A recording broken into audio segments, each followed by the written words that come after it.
আজকে আবার একটা ডিসপ্যাচ ভিডিও নিয়ে চলে এসেছি। দেখো আজকে এক দিদি প্রচুর গিফট পারপাসের জিনিস নিয়েছে, প্রত্যেকটাই তার গিফট পারপাসের জিনিস রয়েছে।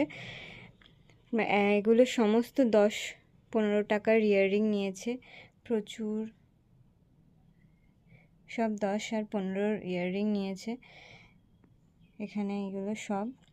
আচ্ছা, একটা ডোকরার চোকার নিয়েছে, একটা অ্যাঙ্কলেট নিয়েছে, এটা একটা বান স্টিক রয়েছে, মানে খোপার কাটা রয়েছে ক্রচেটের।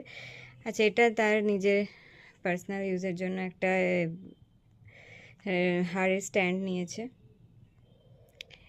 ইয়ার একটা বান স্টিক নিয়েছে, এটার একটা ক্রচেটের তোমার স্ক্রাঞ্চিজ নিয়েছে। আচ্ছা, এখানে তোমার 20 রুপিজের কিছু চোকার নিয়েছে, এটা একটা 45-এর চোকার নিয়েছে। এই সব কিছু নিয়ে আজকে দিদির জিনিস ডেলিভারি হবে, হ্যান্ড টু হ্যান্ড ডেলিভারি হবে আজকে শ্রীরামপুরে।